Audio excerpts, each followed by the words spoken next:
All right, so first of all, I want to go ahead and thank all of the folks who allowed us to be here today, American Councils, United States Embassy, the American Center. Really appreciate it. I think it's going to be a fun conversation today. We get to talk about a lot of different topics. My name is Joe Kapp. I'm a serial entrepreneur.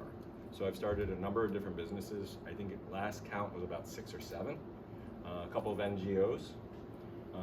And so I've been had the wonderful opportunity to retire twice, and now I get to go ahead and spend a lot of time with wonderful people, traveling and talking about entrepreneurship. A little bit about my own background. My first business I started in high school, and then ultimately sold it in college. It was a video production company, so not like a little video like this. It was one of the it's an older one, right? Kind of like me. And then I got into technology. So I was in the technology field for about 10 years, doing various types of technology for very large companies. So KPMG, GE, Johnson & Johnson, GlaxoSmithKline. Then I decided that I wanted to start my own business again, and started a financial services business. I built that up, managing money, and sold that business. At the same time, I also started buying real estate and became an investor, buying up real estate assets. And I decided I wanted to do some other things, and I started 2 NGOs, and it's under the umbrella of my NGO called the National Center for Resource Development that I do a lot of work on entrepreneurship development, training, and education. Back in 2021, in the middle of COVID, I was here in Uzbekistan, and I had the opportunity to work with a number of entrepreneurs from all around the country. So I'm excited to be back here in Tashkent because I really love it. It's changed over the last couple of years since I've been here. A lot more buildings, high buildings, from before. I'm going to go ahead and before we go into the meat of the presentation, though, I want to hand it over to the other presenters, Chad and Sue. Chad? All right, thanks, Joe. So Joe and I worked together back in 2018 doing a series of talks like this up in Russia. So a little bit about me and my background. So Chad Bontrager, and I came from a really tiny town in Colorado. And I usually win, I came from a smaller town than you conversation. So we had 28 people, probably the size of this room was my town. We didn't have TV for 4 years. Back then, that was a long time. A little too much time with your family, right? Out of college, I was going to be an artist. So I had a fine art degree, and now I'm in technology. So I've done everything from coding websites from HTML right when it first started. Nobody knew how to do it. I sat next to an engineer. He was teaching me stuff. We started building apps and so on and so forth. So the stuff you guys do today, it seems, oh yeah, that's no big deal. When I was doing that work, these jobs didn't exist. So an example of that is when I was coding HTML, you would put in your meta tags, you would make sure your URL structure is right, and you made sure that it was easy for a human to go and find. Well, Google out there was trying to replicate what that human was doing when they're searching for stuff, and that's called SEO, right? So everybody wants to be on the first page when you type in their keyword. So I started a business before it became a business, before it became an industry. And I think you guys can know that it's a very huge industry out there today. So I've kind of lived on that front edge of tech where things are coming to fruition, and it's okay to embrace those challenges and see where it goes. So very honored and happy to be here today, and really looking forward to some questions at the end. Feel free, everything's on the table. So talk away, and thank you very much. Great, good job. Sue? Hi, I'm Sue Weber. I live in Northern California, right behind him of another small town of 157 people. I spent a lot of time in my 20s and 30s traveling the world and doing relief and disaster work. And then from there, I moved to the community I currently live in and began a school. I was really frustrated. So my background is, I have a degree in physics, which I never used at all, ever. But I really was watching the younger generation really struggling with being engaged in their learning process, and recognized that for the students that I'm committed to, we live in a very rural area, so they were not exposed to a lot of things. And also, it was like I call it input-output education. Teachers would come in, they'd give all the information, students would write it down, and they would leave. And then by the time you were 18, you were supposed to know what you want to do with the rest of your life, right? Which is really silly of how our brains actually work. So I started a school. I retired in 2020 when COVID hit. One of my past students took over my program. All the teachers in the school were students I taught in the past. I'm still very connected with them. I started my own nonprofit specifically for the youth in our community and our county. And the goal is, we have a program called Rural to Rural. So we take students from our area, target usually third world rural communities, and partner with them. So our students go over, we've done things like created a shirt factory, manufacturing company, 2 coffee factories in Uganda. So I've been doing that with the students for the last 20 years. I also was a basketball coach for 17 years. I played basketball in college, high school and college. And I also am the executive director of a program called Kid Mob. It's a kid integrated design program where we bring experts from all different fields and careers, take on a challenge that is important to us in our community, and then those experts come up and run usually a 2-week full hands-on project-based activity and project for a solution. So that's pretty much, I just have a deep love of, and a great hope, just looking at all of you. You're the future. You are the future, and you can do whatever you want with it. And she's the past. So before we jump into this a little bit, I'm curious about a show of hands. Okay, just the ages. So what age ranges do we have in here? So I'm gonna go ahead and start really young, okay? Is there anyone here who's 5 years old? No, you two walk with the dinosaurs. We know that already. Okay. All right, anybody here who's 10 years old? Okay. 15, 16, 17, okay, 18, 19, 20. Okay, I just want to say you skipped 11 and 12. You went from 10 to 15. I was just doing, anyone here 11, 10? No, 12. 12. 13. See? Oh, I wow, look at you, Sue. Yeah. You ruined the whole entire, I actually had it in the whole entire, I was going to go back. No, I didn't. Okay, any age that we missed? 21. Okay, great. All right, good. So we have a really good range. Okay, so the reason why I asked that question is because I have always been interested in business. And I don't know what happened. Like, I have a twin sister. She got all the good looks and the fun personality, and my parents, I think, dropped me a couple times on my head, and I just got interested in business. So from the earliest times I can remember, I started a business. It first started out by going around and washing people's cars. And what I found out is that you can do things and people give you money, and then I could go buy video games and stuff like that. And I was like, all right, this is a cool thing, right? And I was like, oh, the more I do that, the more video games I can do and stuff like that. So I just became more interested, but I was also, kind of like Chaz, really interested in technology. Now that was back in the day, so we talk about technology. It was a VCR tape. Anyone ever see a VCR tape? I'm not In raising an my hand. antique store. You take it, there's a little machine, and you have this thing, and you put it, it's kind of like anyone has you're familiar with a PlayStation 4 or 5? Yeah. Okay. All right. See. All right. Yeah, we got this.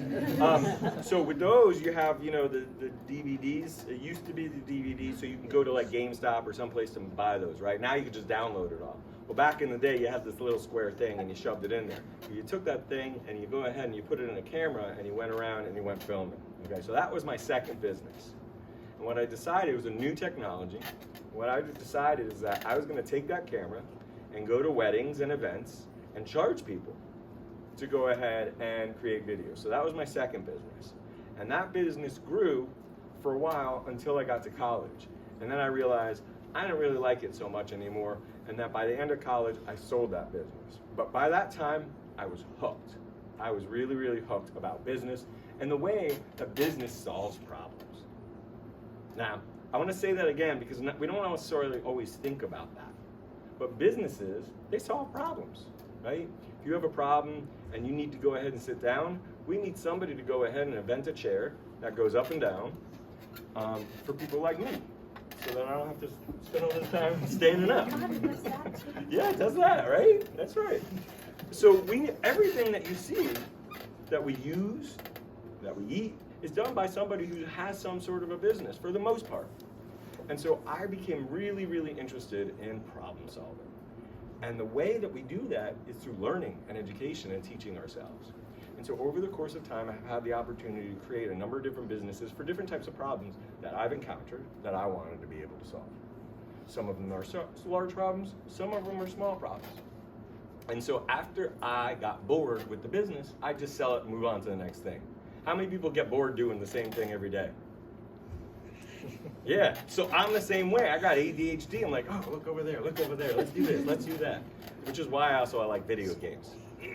Anyone here play Rocket League? No? Fortnite? You're like, who are these dinosaurs? These video game playing dinosaurs, right? So over the years, I built a number of different businesses, and a couple of them I continue to own. One of those is, as a part of it, one of them is a real estate business. And so I say that because when we talk about business, oftentimes we think about businessman or businesswoman and what that looks like in a traditional sense. And I think what we're here to talk a little bit about is when you think about your goals and you think about the future, the reality is that you get to go ahead, and Sue was kind of alluding to this, is that I wanted to own my own business. I wanted to own my own time and be able to go ahead and spend my time, because I don't like how many people like their parents telling them what to do? I didn't either. So I was like, if I don't like my parents telling me what to do, I don't want a boss telling me what to do. Now, I'm not saying you shouldn't have a boss, but I didn't like that. I was like, I want to be my own boss. I want to be able to come and go as I please. If I want to take a nap in the afternoon, I want to be able to take a nap. If I want to play video games at 4 o'clock in the afternoon. Now I'm not saying that you should do that, but I'm saying for me, that works for me. So I wanted to be able to do that, and that was really the encouragement for me to start businesses. After I started a number of different businesses, I then began to see a pattern, and after I sold my last business, I decided I'm going to start teaching how to start a business and how to teach entrepreneurship. And so that's kind of how I had the opportunity to come here to Uzbekistan. And it was in 2021, in the middle of COVID. And over the course of time, what I began to understand and learn was about entrepreneurial mindset, entrepreneurial thinking, right? And the reason why I began to teach that is because I don't care who you are, where you are, what you look like, it doesn't make a difference to me, anything about that. What you think can go wherever it is that you go. So if you have a specific skill set that you learn, maybe you learn to become a plumber, or you learn to become a doctor, but then you move to another place, maybe those certifications don't work. But if you think like an entrepreneur, you can take that skill set wherever you go. Wherever you go, it follows you. And so for me, when I came over here, I had the opportunity to work with, I think probably about 30 or 40 entrepreneurs here locally. And so what I'm going to do is I'm going to pass it over to Chad, I'm going to pass it over to Sue just a little bit, and then we're going to go ahead and chat about 2 local entrepreneurs that I want to introduce you to. Okay? Chad? Great, thank you. And so while I didn't, create businesses and sell them and be nearly as famous as Joe is here, what I'd like to impart to you guys is really find that passion of what you do, especially in the technology section. What you want to do is in technology, because there are a ton of jobs out there that haven't even been defined yet. For example, analytics now is called data scientists. Data scientists make a lot of money, and corporations will spend a lot of money on that skill set. So there's all kinds of things that are coming up. Apps didn't exist, I don't know, 10 years, 15 years ago. Apps are now all over the place. So the other thing I'd like to say too is when you're at this stage of life, you kind of think, all right, I know what I'm going to do. Life's going to go this way, right? I'm going to start here, and it's just going to get better. Nothing's going to happen. It's not going to dip. It's just going to kind of go up, because that's what they sell you a lot, and saying you can control everything that's going on. Well, I hate to break it to you. You can't control everything, right? And people always say, well, worry about what you can control. And I switch that a little bit. I'm like, worry about how you react to things, right? Because what you can control, I hope you know how to do, because you're controlling it, right? But things will happen to you, but you control how you react. And so as you go through life, you're going to go up and down and forwards and backwards. Again, I was going to be this great artist, started off doing book illustrations, and then got into something called graphic design, again, way back when. Went through tech, started coding, went through IT, went to marketing, always never really found a home in corporate land.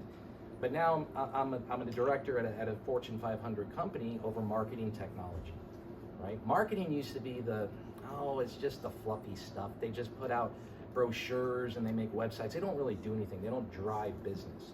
Well, that's absolutely incorrect. If you're not you can have the best product or service, whatever it is. If nobody knows about it, no one's gonna buy it. And that's what marketing is, right? So I would say embrace those challenges. And there's some funny little parables and a funny story. So I myself, and I don't know if this will relate, if maybe your parents or anybody that you know, I myself have been laid off 3 times. Do you know what that term means, laid off? Fired. Well, not fired. So a company will downsize. So they eliminate your position, right? So one day you go in, you're working, you just bought a house, right? You bought a car, life is going great. It's going up on that little trajectory. And all of a sudden, and this is a US thing, you get a pink slip, right? This was really old. Back in the day, they would put a pink slip on your desk.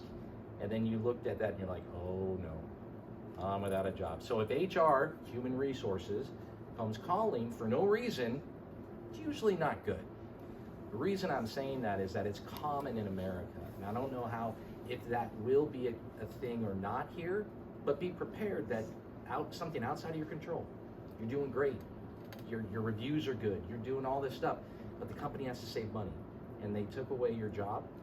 So embrace those challenges. And one of the 3 times that it happened to me, you get depressed and you're sitting there like, oh, what am I going to do? What am I going to do? At the time, I was in the middle of my first adoption. So I have adopted 2 children from Ethiopia. I'm sitting there going, my wife has a job but doesn't pay a lot of money. How am I going to get the kids over? How am I going to get, medical insurance? And I go to this place that changes oil for your car. And of all the places you go, I wouldn't think it was called a Jiffy Lube. I wouldn't think I'd get inspired at a Jiffy Lube, right? So I'm sitting there going, great. And I take my car and get its oil changed so it works. And I look above the counter and I see this goofy little sign that has a cartoon, and it shows a curvy road, right? And then little trees and stuff in a car. And on the top it says, it says, a curve in the road is not the end of the road unless you fail to take the curve. So to me, I'm sitting there going, oh, wow. What I see in front of me, doesn't look good. I don't have a job. It looks like the road's ending, but you go around that curve and it opens up. And you don't know what's around that curve unless you have the courage to take it. And that's where I say, embrace those things that happen to you. Embrace them, whether it's tech, whether it's job, whether it's changing your passion. And I always say, I'm incredibly fortunate to be here today and just to have my life the way it is. because I embraced what I call happy accidents, right? Because my life did not end up how I thought it was end up when I was 15, 16, 17, 12, and 13. Don't want to leave you out back there. So anyway, thank you for letting me ramble a little bit, and I'll turn it over Well, to and I'm going to put some things in context, and I'll throw it over to you. And one of the things that you point out, and we teach about this in entrepreneurship, is about failures. So while I've been super successful, I've had a lot of failures, and it's from those failures that we actually get the most learning. And I think one of the things you're talking about is when you hit those bumps in the road, those speed bumps, or you don't take those curves, you learn so much. The wonderful thing about Sue is she has such a great background in learning and education, and not only that, but she started a nonprofit and a school. So she's an educator and an entrepreneur. And so, Sue, what are your insights on this? So for me, it really comes down to knowing who you are as a person, as here, and then how do you operate in the world. So what makes you stop, say this is never going to work? Some people are just wired like that, right? You have to know yourself. You have to really understand yourself, and you have to be willing to jump, right? If you would have asked me 20 years ago, if I would have started a school, I literally would have laughed in your face. I was like, are you kidding? Right? It's something I didn't have. What I had was a deep passion to help younger people tap into their passion. And passion doesn't mean that you're going to do something that you love all the time, right? All the things that I have done in my life, I did because there was a need. I saw a need when I didn't have the capacity, because technology is not my area of expertise. When I saw a need, nothing stopped me. If I didn't know something, I went out and found out, figured it out. So when I started a school, I started to be really challenged with certain styles of students. I was like, I need to understand more how the brain works neurologically. How does our brains work? Signed up at Stanford University, took a year of classes. I didn't care about the grade. I wasn't looking for a degree. I just wanted to understand, because how we thought the brain worked prior and how we know it works now with technology and medicine, very different. So to really understand yourself, right? And what do you want? How do you want to show up in this world that you're in, right? And it can be in thousands of different ways. When I retired, COVID hit in 2020. 2021, I lost my dad in April. My sister unexpectedly dropped dead in June, and my town burnt down completely into ashes in August. I was like, We're moving away from you. There's a rain cloud. Bad luck over here. No. but what it was, here's the interesting piece, and this is how I approach life. I was back, so I live in California. I was born and raised in Pennsylvania. So if you know the map, it's clear across, almost directly across, because I live in Northern California. When my dad got sick and my sister was diagnosed with cancer, I was like, I really want to go back home. That's when I retired from the school and be with my family. If my father and my sister would not have passed away, the last 2 years before Joe called me to see if I wanted to do this, I literally was the lead of rebuilding and recovery of our town. I was responsible for making sure the FEMA, so the federal government, the state government, our county government, and our community were all intertwined in this goal of building back, which is going to take us about 10 years. Over 1 million acres were burned in this fire, and 4 towns burned down. I would not have been able, there was a need. The community was saying, are you going to come back? In retrospect, if my father and my sister were not taken, I'm for sure I would not have gone back there. So in my mind, everything that happens, there's a purpose. Sometimes we don't see it right away. Sometimes but what you do have is you have the power to change it. and to look with different lenses on how you're going to approach something. So for me, that's the greatest piece I want to leave with you, that everything you have and everything you need to move the way you want to move is within you. You have it. It's called the potential. You already have it. I'm sure youth are the same no matter where you go in the world. I was a youth, I know that's hard to believe. We spend a lot of time looking out here for the answers.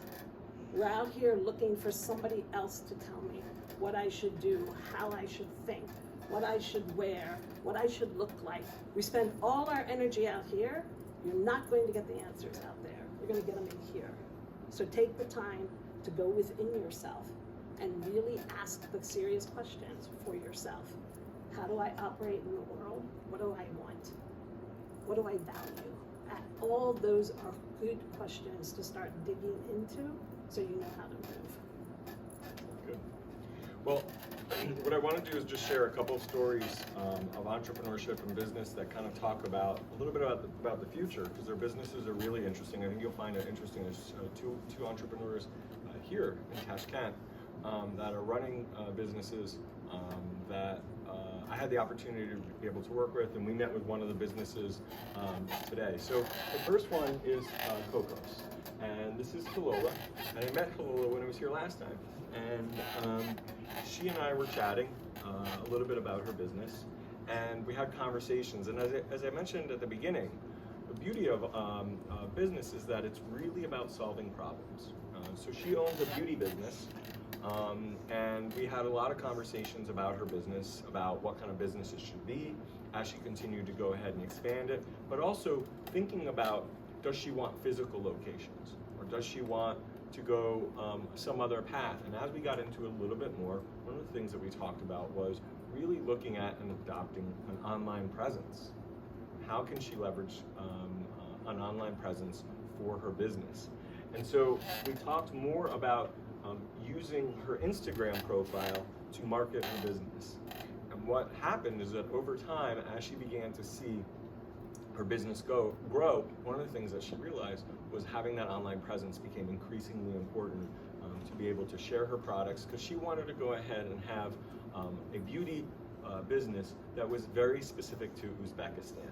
She understands the needs of women and wanted to be able to share her story, but also create a business around that. And so her business, Cocos Plus, is a really good example of a business that started with a physical storefront, and she began to realize with the power of technology, she would be able to grow her business by using Instagram and use that. How many people here use Instagram? Okay, is there anyone besides Sue here who doesn't use it? You don't use it? No technology? Good for you, because it's a lot of nonsense. Yeah, not really. All right, we're not gonna have that conversation. But the power of technology, the power of being able to use it is important, because as we continue, as times continue to change, technology is going to continue to be important. But one of the important lessons is that as you think about your own career and your own pathways and your own goals in the future, there's ways to create simple businesses. Chad and I had the opportunity a couple years ago to go ahead and present in Russia, and we met with some entrepreneurs that were students at a school there. And I asked, well, let me ask the same question. Does anybody here currently have a business? Yeah? Okay, tell us about it. What's your business? Well, First of all, what's your name? My name is Bill, so I'm very... I'm sorry. Bill. What's your... Bill. Bill. Bill Gates. Okay, Bill, what's your business? So, well, first of all, I just wanted to say that thank you for coming to here, and this has actually been 2 months that I have not coming to here because I was in another country as well. So, and then my business actually right now, it's just connected with education, with teaching students as well, and then giving them some educations as well, like this year, and significance of learning English as well, and some other things which is also connected with scientific fields and technology too. Okay, great. Great. And All we right. also do some volunteer organization project as well. Okay, so he has like an online education business, is that right? Oh yeah, exactly. We have also online as well. And this is called Edua. Okay, great.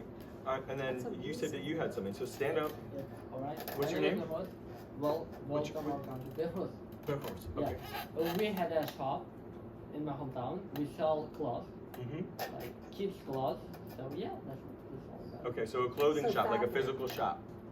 clothes. Clothes. We sell clothes. Shop. Clothes. Clothes, Yeah, clothes. Okay, yeah, we're saying the same. Okay, all right. Clothes. Yeah. So a clothing shop, right? So for kids. Yeah. Okay. All right. Do So you do the designing or does someone else design them?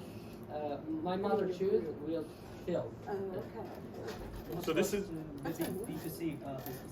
yeah. B2C. So anybody else have a business? Okay, so these are good examples of different types of businesses. One is a service business, and one sells a product, right? So in this particular case, she's selling a product, right? And thinking about how she can go ahead and expand her business all across Uzbekistan. There's a couple different ways you could do that. One is to go ahead and open different, shops in different cities, right? In Bukhara and Samarkand, right? And thinking about expanding that. But with that comes some expenses and some challenges. You have to go ahead and hire people. You have to have a place, you have to pay electricity. And so as we started to have conversations, she said, you know what, maybe that's not the path right now. And so starting the business and going online allows you to go ahead and have potentially more customers and clients, but not necessarily increasing significantly the overall expenses, right? Because you have money coming in and money going out, okay? So this is a good example of a product business. Now I want to introduce you to Malika Sharapova. She is the founder of the Central Asia Responsible Environment and Corporate Social Responsibility Organization, CARE. She focuses on corporate social responsibility and thinking about corporate social responsibility and the way that that can play a role in communities all across Uzbekistan. Now, when I was here last time, I heard all about the RLC.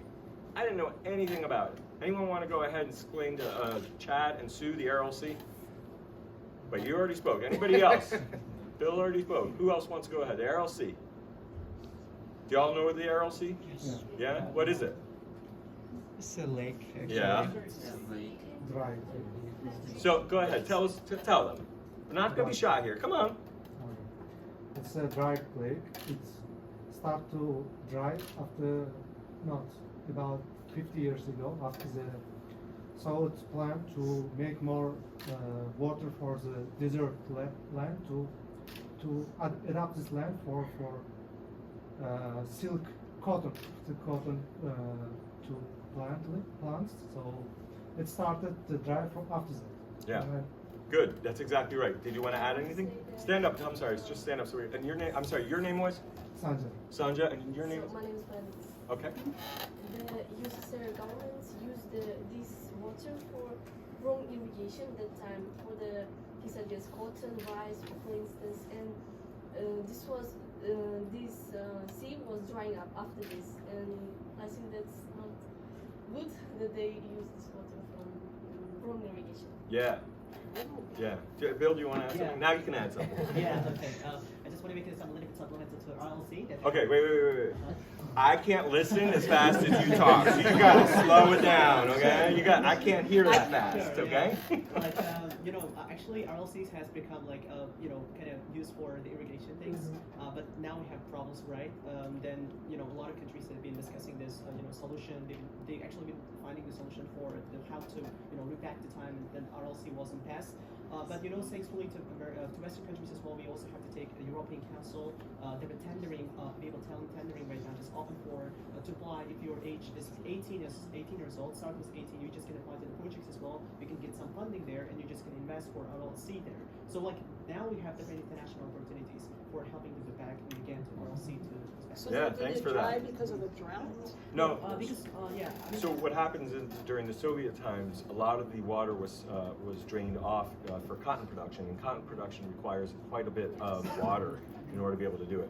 See, when you do business stuff, you get to learn a lot about a lot of different things, and so I learned as a result of that, and actually as a result of Malika. She and I started having conversations, and so as a result of the cotton production, during Soviet times, there was a significant drain of the water resources there. I also want to add here something, even if there's a thing that happened, so there's one thing in economy we know, it's circular economy, but now the problem also we have is environment. So as you know that we have environmental issues as well, and this is not only for environment, but everything is not just guaranteed that it will be saved for 50 years or 60 years, so we just cannot guarantee anything. So that also can be a reason that's because of some environmental contamination issues. Yeah. I think that's one of the challenges in today's world compared to before. So many people worked in silos, right? Everybody had their little job and what they did and what they made work. And what we're learning, and I'm really learning, is that we need to look at the world as an ecosystem, right? Everything is dependent on everything else. And if you don't have the skills and the capacity to come together, and we all know everybody suffers this because it's a different way of thinking. I'm only responsible for this. He's responsible for that. It's not going to work anymore. We have to get out of that silo thinking and start looking at everything as an ecosystem. And how do I become a part of that ecosystem in making something work? I also want to add something for you, man. The point that you just have said about ecosystem is very important. Yeah. Yeah, I can't hear that fast. I can't, they're old, dinosaurs are old, but I can't hear that fast. So, like, now, We're gonna be scrapping after this. She'll be able to take Do you want me to see down. the Americans Yeah, really at work? yeah, So, like now, we should actually have to come up with, we have to come up with one thing which is called as environmental clustering. Yes. So we also have to bring the clustering here in Uzbekistan. Because like now we have technologists, we have environmentalists, but we also need an analyst, as the sir mentioned about data scientists. So it would also be needed for, because their role as well is to find a solution. So we also have to create the clustering here. Yeah. So yeah, exactly. yeah. Well, that's a really good Bill. Go ahead. Well, no, you had something you wanted to say? Tad? No. Oh, okay. I thought you raised your hand. I didn't want to make sure. I want to make sure we got everyone. Well, So. I wanted to say, so Malika introduced me to the Aral Sea, and that's when I learned about this, one of the largest ecological disasters. But the other side of that is with any challenge comes opportunity, right? And so in addition to going ahead and trying to think through how do we go ahead and address these, so one of the things that she did was start one of the first social responsibility organizations and asking here in Uzbekistan, how are we helping to make sure that the environment is going to be better for your generation and your kids. And so now she has a business that works with companies, not just saying, hey, you're doing bad stuff, but also highlighting what are the really good stuff that companies are doing here in Uzbekistan and helping them understand some of the things that we're talking about. The reason why I bring this up is because as we talk about these two companies, they're two very, very different companies, right? One is selling makeup and now using technology, and the other one is providing services, right? So as you think about your future, as you think about your goals, the opportunities, whether it is corporate social responsibility or saving the environment or working on other problems, as we started at the very beginning of the conversation, the wonderful thing about being able to start your own business and being a business owner is problem solving. And if you're like me and you have ADHD and you like to do a lot of different things and maybe take a nap in the afternoon, then you have the opportunity to be able to start a number of different businesses that really help not only customers, but also you get to enjoy from an intellectual perspective. All of y'all are here, right? You're spending time on the computers. Look at all these amazing books, the LSATs, the GMATs, there's a whole bunch of technology related stuff, calculus, The SATs. the SATs, all this fun stuff, right? You get to learn all this amazing stuff. But when you're a business owner, you really get to go ahead and have conversations and help people figure out problems. And I gotta tell you, it is a really, really fun way to spend your time, is helping people figure out and solve problems. Do you guys want to add anything, and then we can open it up to them for questions? Chad, anything you want? I'll just add one thing, just kind of the opposite side of the coin of what Joe's talking about is with entrepreneurships. How many people here are interested in working for large corporations or big companies? Okay, good. So about half. And so I think it's important because, again, when you first start off going and working for those companies, you may think you want to do this, but there's opportunities that will come up by just being present. The fact that you guys are here right now is opening possibilities. I mean, this is the oldest school way of networking, right? Actually having to be physically next to someone and talk to someone. Yes, I know. And so I would say those of you that are looking for that, again, find, and I really like what you said about passion. Passion doesn't equate to something that is fun and that you just love to do and it's never hard, right? In fact, it's the opposite. If you're passionate about something, it's hard, right? If it's easy, everybody does it. I'll give you an example. My 15-year-old son is a baseball player. in the U.S. for a lot of different teams. And I don't know if you guys know baseball. we do. Oh, okay, great. Wow, usually I have to explain the sport, right? And, you know, some days he does great, and some days, you know, he's all mopey, you know, driving back, and I'm like, Jack, you picked one of the hardest sports out there to be good at. The Hall of Fame, so just to give you guys an idea, a Hall of Fame hitter only hits 30% of the time. Gets on base 30% of the time. That's the best. That's Hall of Fame. So if you think about failing, you have to be okay failing 7 times out of 10. And so when he hits 3, you know, I think he's hitting like 500, which is freakish.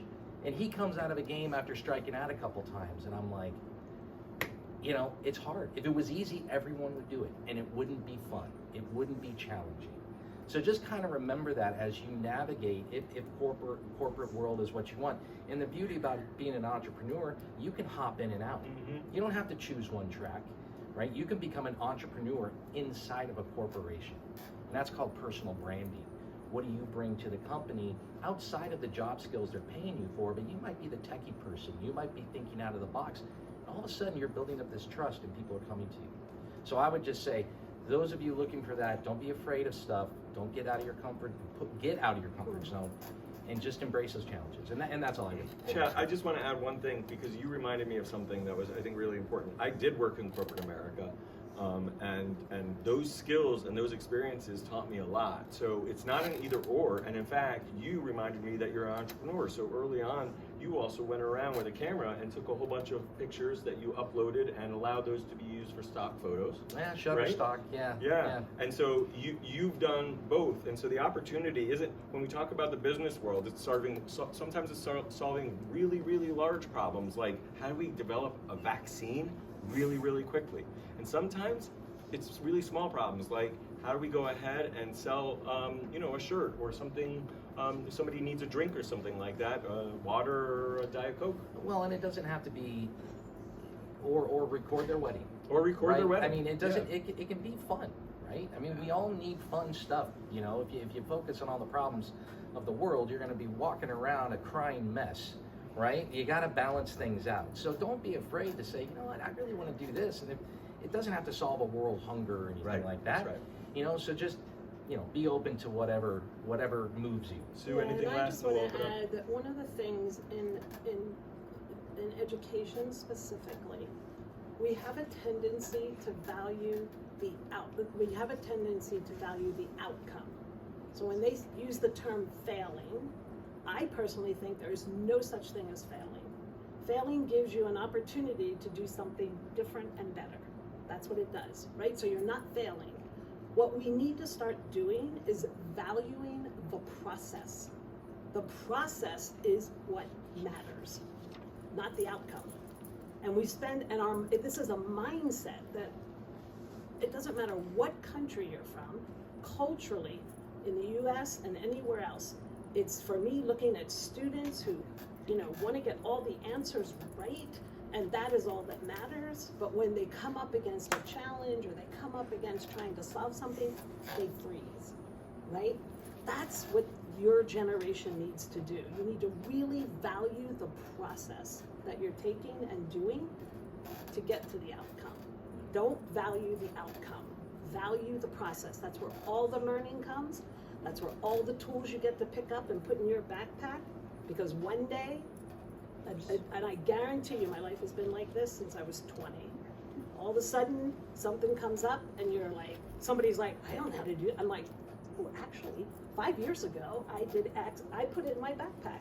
Now I have this tool that I can pull out and apply. Value that backpack and fill that backpack with tools. That's such a good analogy. It's a really great analogy. Well, we want to open it up for you because we've done a lot of talking up here, and we want to hear what you guys have to say, or any questions or ideas or thoughts. So the floor is now open. Any